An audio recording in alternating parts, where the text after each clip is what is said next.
Hey everybody, this is Steve.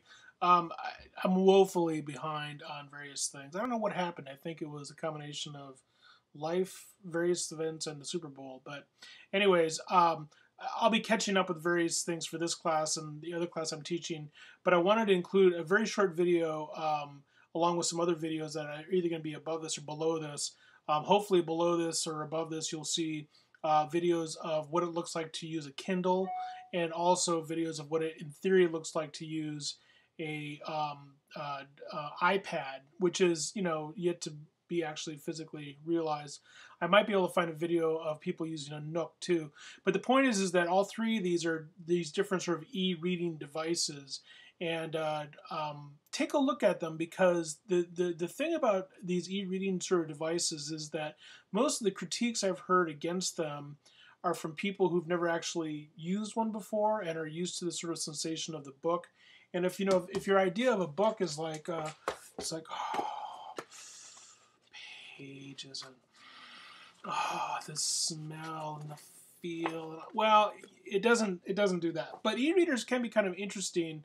And I will say again, I think, as I said before in an earlier post, that the people who are most interested in this e-reading technology are people who themselves are very interested in reading, as opposed to people who are trying to destroy the word that way. Anyways, I wanted to show it to you on my phone. I have an iPhone, and one of the apps on the iPhone, I don't know how well you can see it, is the Kindle app. It's this is kind of weird to navigate like this, but it's this one here.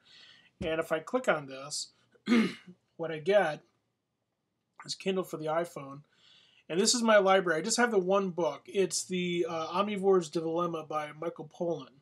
Okay, and just to show you kind of what the reading experience is like. So I click on this, and this takes me to where I'm at in the book. And see, you might not be able to read it very well because of the way the glare is. I wonder if I tilt this. No, I don't think you're gonna be able to see it. But what you would see here is you can kind of see if I hold it almost at an angle like this. See if I go over here. Do you see how the words just kind of go by like that? And I can, if I want, I can change the, oops, I didn't want to do that, hold on. If I want, I can change the size of the type. This will actually make it smaller.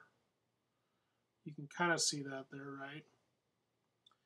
You can change the background, so instead of it, and that might actually be something that you can read. Well, no, it just doesn't work. But now it's sort of sepia, which is sort of a brownish color. So I can make the text white. That actually is kind of like, you can read that. There you go. So now I've made the text white and the background black. Okay, so you can kind of see that.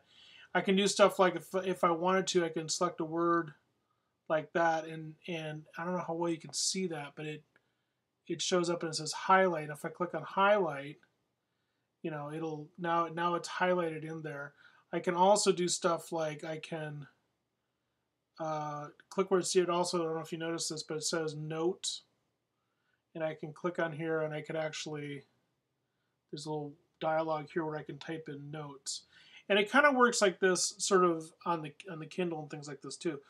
I will tell you, with my own experience in limited experience in using this, is that what I think is interesting about it is that I got it just to see what it would be like. And what I think is interesting about it is that actually having it on my phone is kind of a useful thing, because I wouldn't necessarily always be carrying around a Kindle or carrying around an iPad or whatever, but I would always be carrying around my phone.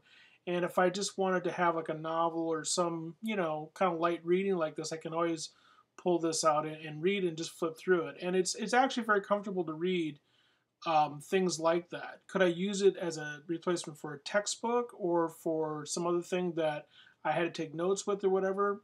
Probably not. But the technology is still interesting nonetheless. So anyways, I just wanted to share that in terms of my own brief experiences with that. The other thing is, like I said, look at the other videos for Kindle and iPad and the other things I have here. They're a little bit, promotional and stuff, but they're still kind of interesting in terms of some of the features that it shows people how to use. So, okay, take a look.